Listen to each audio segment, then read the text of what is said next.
This morning, my task is to continue a series that we started last week that we are simply calling Jesus Did That. It's Christmas time, so it's a great time to just talk about the person of Jesus Christ, who he is and what he has done. Jesus Christ, who came from heaven to earth to live the perfect life that we could not live, to die the sinner's death that we should have died, and then to rise from the dead to offer forgiveness and freedom and fullness for us. But we want to ask the question around Christmas, well, what was he like? What were some of the things Jesus did while he was here on earth? Not just so that we would become more enamored by him, but so that we might be moved to emulate him a little bit more. And so this morning we're going to continue just spending some time hanging out with Jesus and seeing bits and pieces of what he did while he was on earth. And we're going to be in Mark chapter 5. If you have a copy of the Bible, you can go ahead and meet me there. Mark chapter 5. We're going to look at a pretty intense story this morning, especially around the Christmas season. Mark chapter 5. If you don't have a copy of the Bible, the verses will appear on whatever screen you are facing at the moment. And we're going to pause as we customarily do around here and just make observations as we go along, getting to know and be impressed with the person of Jesus. Mark chapter 5, verse 1. Jesus and his disciples, 12 of them, went across the lake to the region of the Gerasenes. Okay, yes, I'm gonna push pause right there because Mark chapter 5 opens up with a hilarious understatement. Now, I'm not calling Mark a liar. I wouldn't do that. I'm just saying he is majorly downplaying the opening of this particular chapter. He says, and you can see it in front of you, they went across the lake. Oh, that sounds really sweet, and that's hilarious. The night before this, Jesus and the disciples are on a boat on a big body of water when out of nowhere emerges this deadly storm that starts to decimate their boat. And the disciples are freaking out because they know beyond a shadow of a doubt that they are going to die. And the whole time, Jesus is asleep in the back of the boat. And so they go and wake Jesus. And then Jesus gets up, and in this famous scene, Jesus speaks to the wind and he speaks to the waves and just tells them, sit down, be humble. And the whole scene is stilled at the word of his mouth. The disciples, they freak out even more because at first they were scared of the storm and the wind and the waves. Now they're scared of Jesus, and they ask this New Orleans Saints question, who dat, right? That's the immediate thought for them. Who is this that even the winds and the waves obey him? It is on the tail end of that they get across the lake and they finally hit the shore. And Mark says, so yeah, they crossed the lake. Like, Mark, that's not what happened, man. It was a little bit more intensive than that if you were just joining this story at verse 1 of chapter 5. Nope. After a night from Hades, they finally land and they get out of the boat. And this right here is a PG-13 scary situation that they are met with. Verse number 2. When Jesus got out of the boat, a man with an impure spirit came from the tombs to meet him. This man lived in the tombs, in the cemetery, in the graveyard. And no one could bind him anymore, not even with a chain. For he had often been chained hand and foot, but he tore the chains apart and broke the irons on his feet. Wow. No one was strong enough to subdue him. Night and day, among the tombs and in the hills, he would cry out and cut himself with stones. When he saw Jesus from a distance, he ran and fell on his knees in front of him. And this is a situation that the disciples are met with. Imagine after a night of facing this natural disaster, now they get to encounter this dreadful supernatural disaster situation, right? I mean, the moment their feet hit the ground, out of the tombs comes this living dead zombie dude charging in their direction, clearly on a mission. And the closer he gets, I'm sure they start to observe things about him. That man, his body is lacerated and he is bloody. There are chains dangling from his limbs as he's moving in the direction with an odd cadence. And I'm sure as they see his eyes through his unkempt hair, they are bloodshot red as he's been up in the middle of the night wailing at the top of his voice. And now here he is charging in their direction. I imagine the disciples are, you've got to be kidding me. And they get single file behind Jesus. Like, listen, Jesus, I'll tell you what, you get this one and we'll get the next one. This would have been a scary situation. Mark paints a dire, unnerving picture. We find out some hard truths about this man, the most significant of which is that he is experiencing an advanced case of demon possession. Verse 1 tells us that he had an impure or an evil spirit, same thing. And a demon or an evil or impure spirit, man, that's nothing to mess with. A demon is a non-physical creature.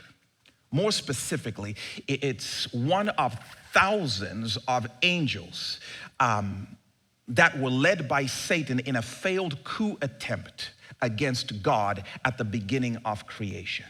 Satan decided he wanted to be God and he was going to attempt to overthrow God. That failed. And as a result, God kicked Satan and his angels out of heaven. And man, they have been at war with God since, determined to destroy everything that he desires and everything that he delights in. One of the terrifying abilities of these angels, these supernatural beings, is that they can hijack and commandeer a human body.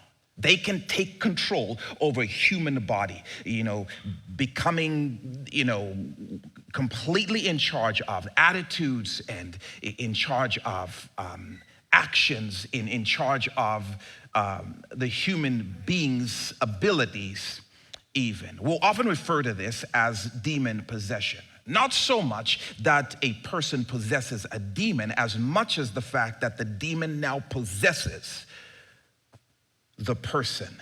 And this was the case in this particular situation.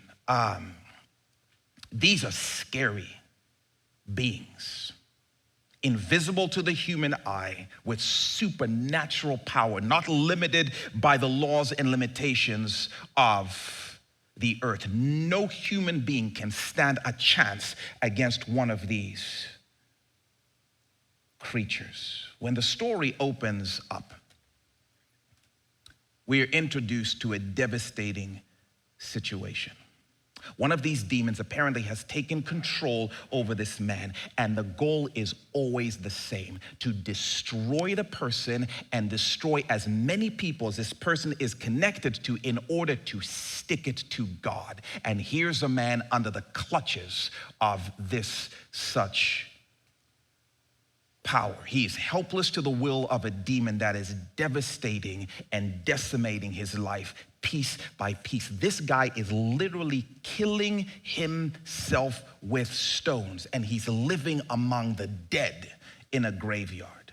And there is nothing he can do about it, and there is nothing anyone in that village community could do about it, because this demon is just way too powerful.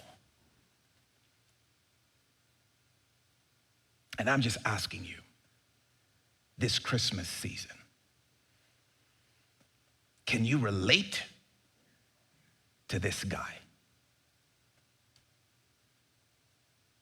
In fact, I'm just telling you this Christmas season that this guy reminded me so much of me and you in quite a number of ways. Yeah, not necessarily the graphic and gruesome nature of his appearance. I'm not talking necessarily about that. That's not necessarily what reminded me about us. Not necessarily even the fact that he's possessed by a demon. I was reminded about us when I read what appeared to be a sequence of events that led him to this place. I don't know if you noticed them emerge in this story. Here's what I saw when I read this story. One of the first things I saw was a hint of independence. I don't know if you noticed that. Reminded me so much about us. Look again, Mark chapter 5, verse 3 and 4. It says, this man lived in the tombs and no one could bind him, interesting word, anymore. Not even with a chain, for he had often been chained hand and foot, but he tore the chains apart and broke the irons on his feet. No one was strong enough to subdue him. I can't help but read a stage of independence in this man's process, right? There was a group of people in that community who apparently seemed committed to this man's well-being. And they were engaged in this tug of war. Did you see it? At some point they noticed something was off about him.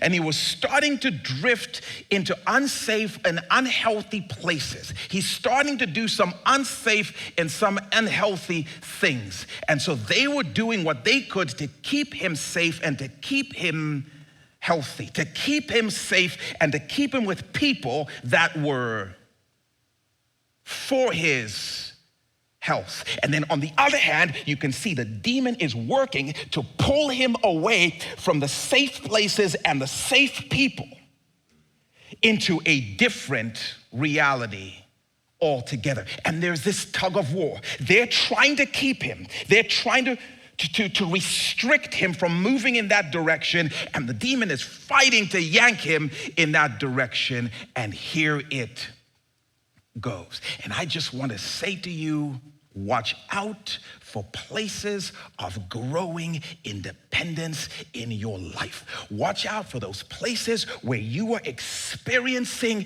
a little tug of war.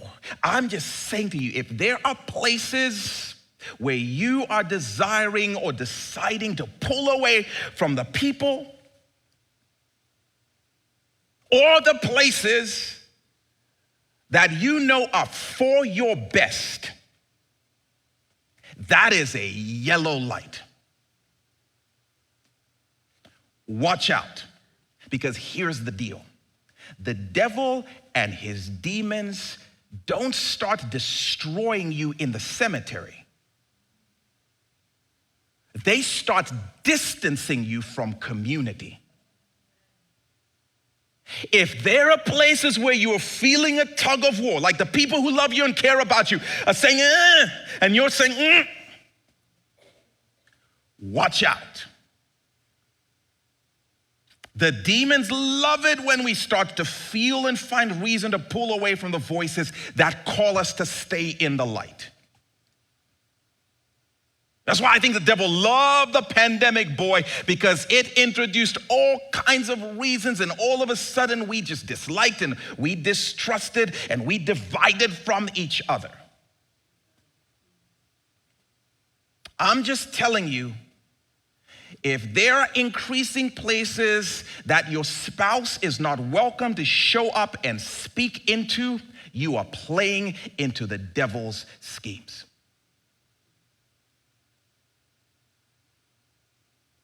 Now, I'm just curious to know a little bit more about what's going on. I'm curious to tell you a little bit less about what's going on. Watch out. If there are people that you're avoiding because you don't want them to ask you the questions you know are good for your soul, and they're inviting you and you are pushing away, I'm just saying, watch out. If you are staying home from church, that's fine. But if you are staying home from church, but you are showing up to all other public events, talking about we're just trying to play it safe, watch out. Watch out. I'm telling you right now. If you're spending hours a week binging on your favorite shows, but you're ignoring the texts from the people who you know care about you, you're super slow to respond to those people. There's a tug of war. And I'm saying watch out for that. Oh, I can't stick around and talk much about what's going on because I'm busy. That's one of our favorite ones. Because busy allows us to be in a lot of different places, interacting with a lot of different people, doing a lot of different things, but never stay anywhere quite long enough to be known. So it doesn't seem like I'm pulling away. I just seem busy and really important. Watch out. If you are talking to your parents like they are the enemy and they have no business knowing what you're up to, I'm telling you, kids, teens, whatever, you can relate to this guy.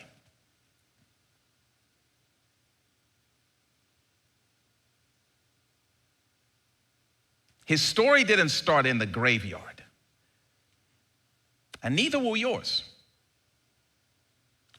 The demons will whisper in the light long before they have us wailing in the middle of the night.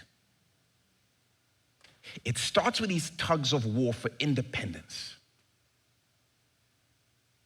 If you're in repeated conversations with people who care about you saying we're expressing this concern, or would you this, and you are pulling away, I'm just saying watch out. I could not help but notice there was a time when this man was torn between connection and independence, when they tried with some level of success. But man, when you pull against the guardrails that God has put in your life and the voices in the community over and over and over again, you distance and you pull away and you disregard and you're like, no, I'm not interested. You become stronger and stronger and better at it. And it becomes easier and easier for you to break those chains. I used to respond to your call and just tell you, yeah, man, I know. Now I just ignore it, and I don't even think twice. And when you ask me about it, I'll just make something up. It's become easier and easier to disregard and to distance. It's become easier and easier to stay home. You watch it, strength, and people will say, we used to be able to get her to at least respond, but now it becomes easier and easier, which leads to the next thing I saw in this process. I couldn't help but notice that things moved from independence to isolation. Right? Eventually, it's not just distance, it's disconnection. I've broken the chains over and over and over again, and now I'm doing what I want and no one gets to stop me. Either because I just don't care anymore, or because I've successfully caged everyone out. Isolation, right? This is that stage where our mind is the only only voice that I truly let in. Or I let in the voices of people who agree with everything that my voice says. It is amazing that you can be isolated with extremely dysfunctional people who have no interest in challenging you. They have no interest in your health. But isolation is that thing where my voice is the only voice that is speaking that counts. Everyone else who's interested in my health or well-being, I have successfully tuned them out or caged them out in one way or another. Mark chapter 5, verse 3. This man lived in the tombs by himself. No one could bind him anymore. Again, there was a time. Not even with a chain, because it had gotten to that point, and now even that wasn't working. For he had often been chained hand and foot, but he tore the chains apart and broke the irons on his feet. No one was strong enough to subdue him. Finally, this guy was free to do what he wanted to do. And where did he go? To this place of death. Isolation. 1 Peter chapter 5, verse 8 says this: your enemy, the devil, he prowls, roams, stalks around like a roaring lion looking for someone to devour, which raises the question, devil, why are you prowling?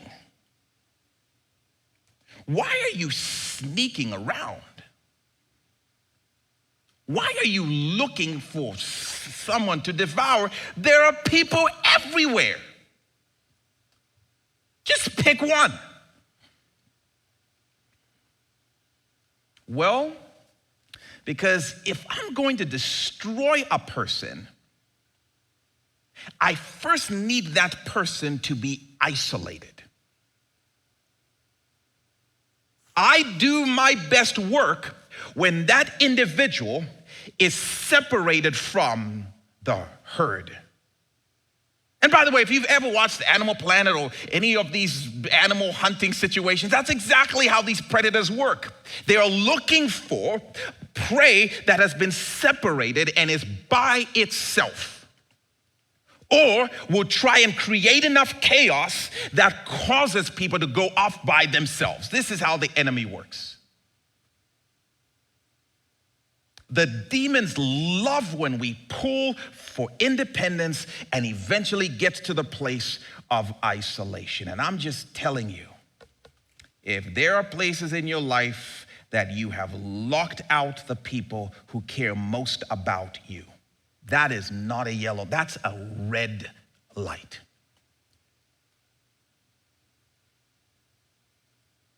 Isolation. It doesn't matter what the area is. It may just be one area or quadrant of your life. But if there is any area that you have just locked out, you've caged out the voices of the people who care the most about you and who are most for your health and most for your fullness, that is a red light. Whether it's your internet web history or erase. And man, constantly be in private or incognito mode when I'm on the internet. Red light. I'm telling you, red light.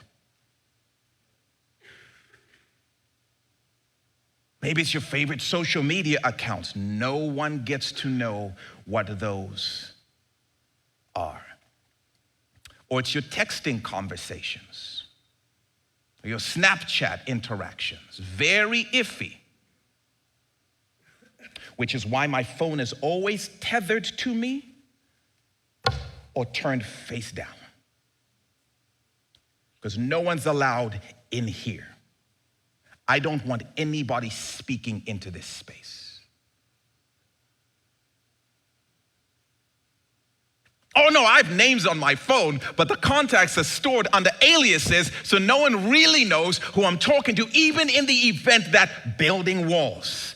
of isolation. No one gets to speak into this space anymore. No one gets to ask what me and my boyfriend get up to when we're in a private situation. No one has access to that information. Now, there was a time when there were some people that I would talk to about it, when I still called it a struggle. But it's not a struggle anymore. It's resignation to it. And so I've kept people out with walls of lies or sneaking around, whatever the case is. No one gets to know what my dating app activity looks like. I am the only voice that gets to speak into this, except maybe for the voices of other people who don't care.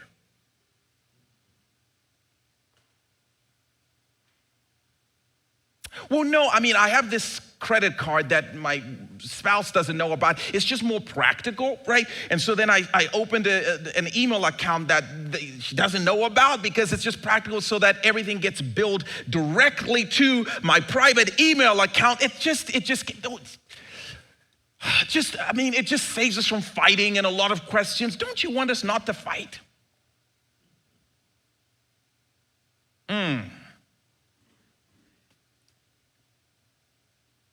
I've made up a story, and it's a great story about why I just do not have anything to do with getting together with my small group or coming to church.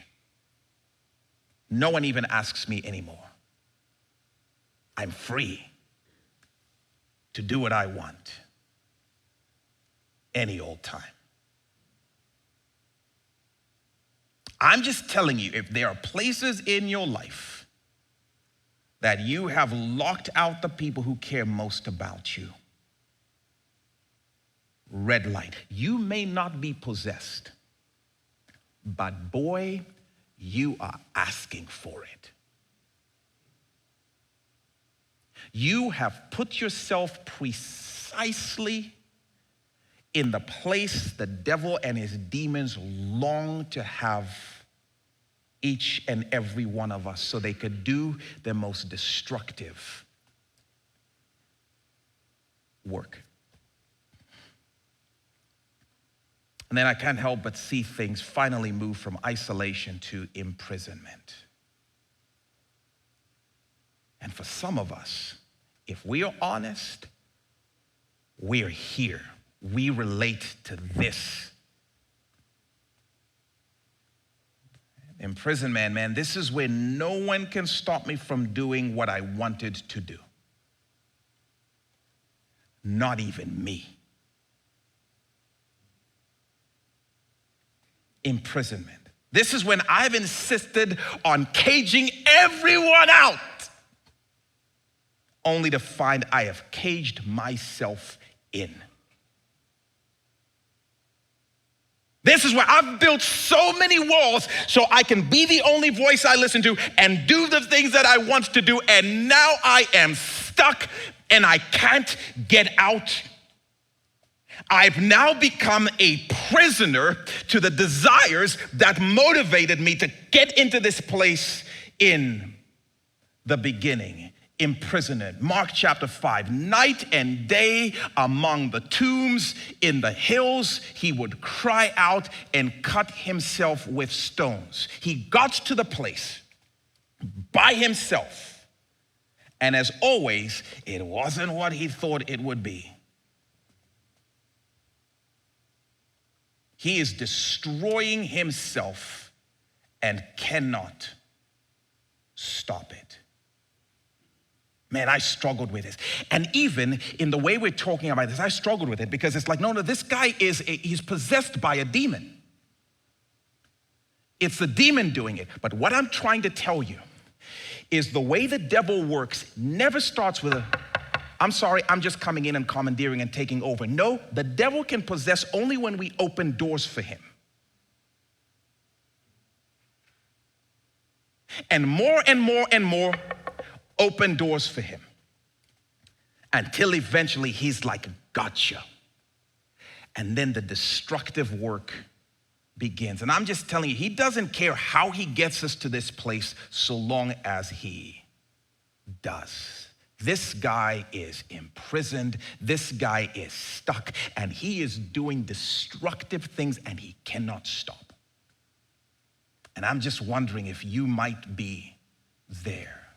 An area of your life in which you are doing things you know are not healthy for your body, they are not healthy for your soul, but you can no longer say no to yourself.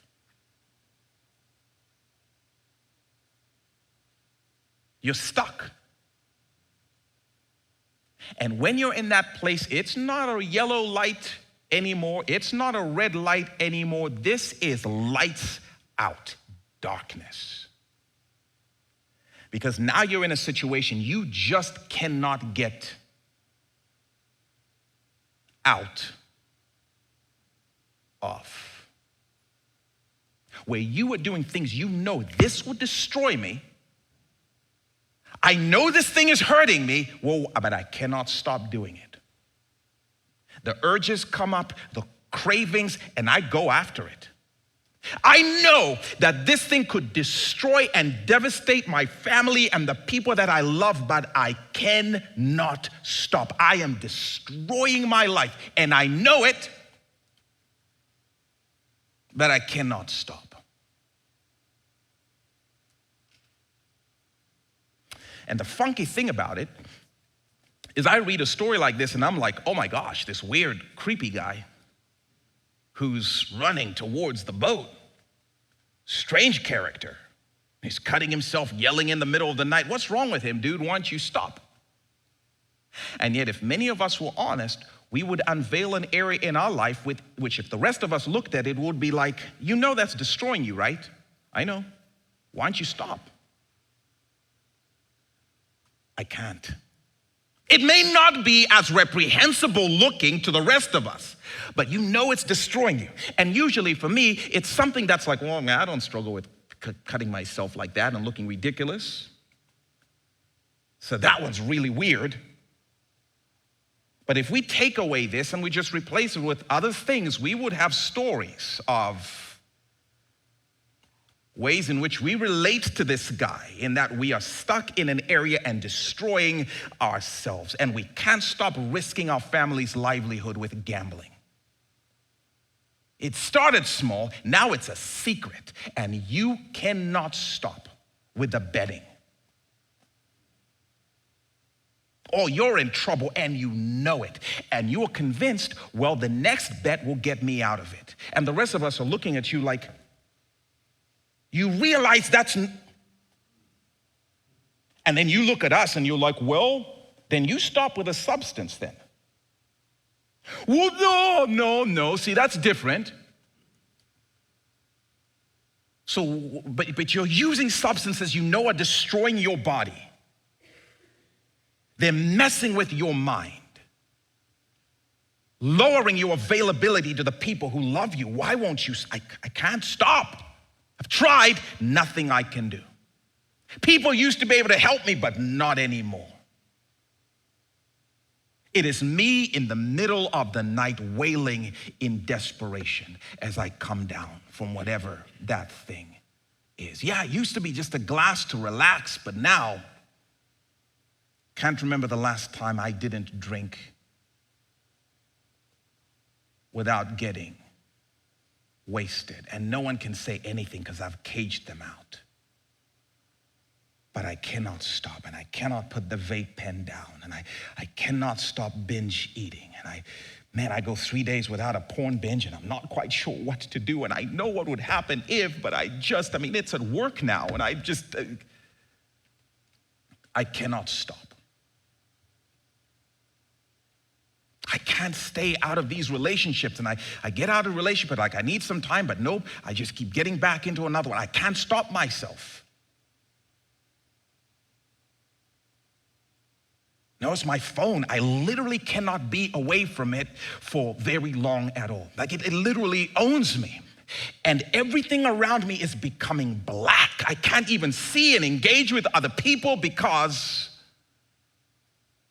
of it. Or it's the spending. And again, the demons don't care how they destroy or devastate us and the people who care about us as long as they do. We can get distracted by the crazy look in this guy's eye and the way the demons have gotten a hold of him in particular and his whole night walker situation. But at the end of the day, The story is just a vivid picture of the powerful, destructive nature of sin in our lives and the way it slowly takes over every area until we are spiraling towards dead places.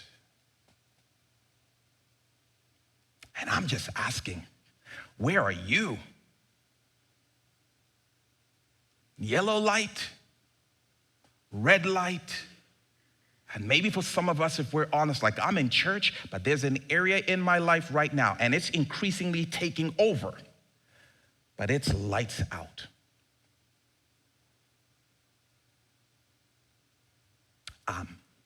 This story is such a good one. Because it's a story that reminds us, and just so you know, hope has stepped onto the shore. I love it. Jesus has touched down on earth. That's what Christmas is all about, and the devil and his demons are shaking, y'all. Verse number 6, when he saw Jesus, this is glorious.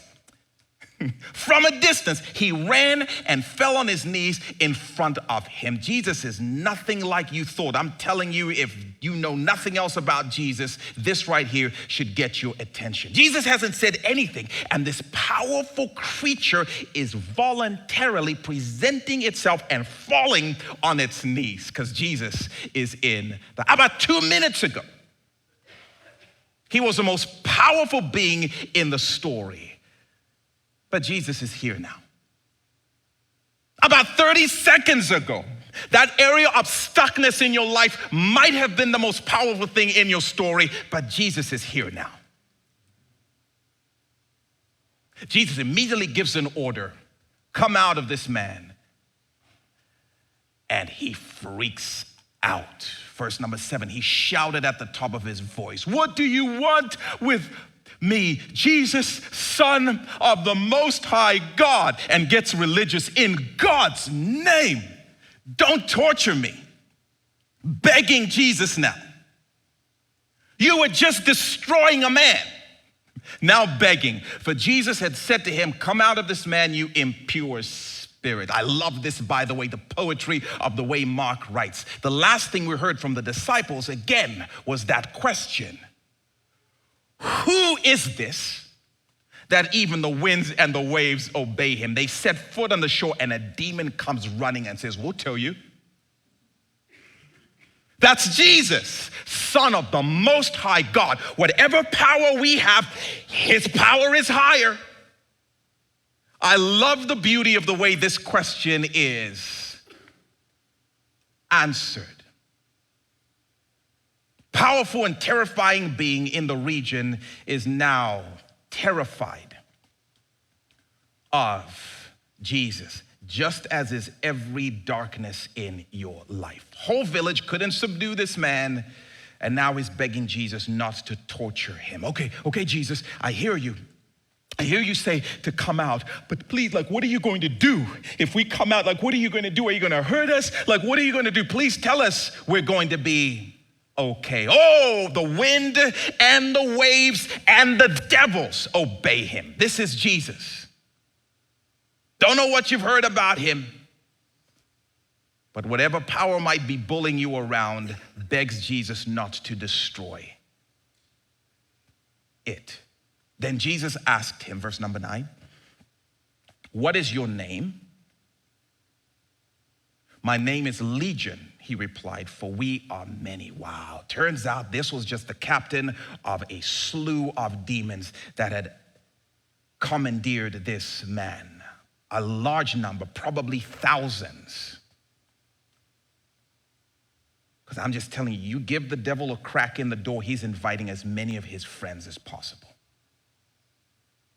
Don't ignore the warning signs. Don't ignore the yellow lights. Don't ignore the red lights. And then this spokesdevil keeps begging Jesus, but makes an odd request. Verse number 10, and he begged Jesus again and again and again not to send them out of the area. Demons are very territorial. And I'm telling you, this may just before lunch shock you and you're like, what? There are demons assigned to the Warsaw region. And they do not want to get out of here until they have done their greatest work. Jesus, we're not done. Please, at least don't send us out of here. Verse 11, a large herd of pigs was feeding in the nearby hillside. The demons begged Jesus, send us among the pigs, right? That way we get to stay in the area. Allow us to go into them. Jesus gave them permission. Oh man, so powerful. And the impure spirits came out and went into the pigs. The herd, about 2,000 in number, which is why I suspect there were at least that many demons, rushed down the steep bank into the lake and were drowned. They thought they were getting a second chance. Jesus came to destroy the work of the enemy.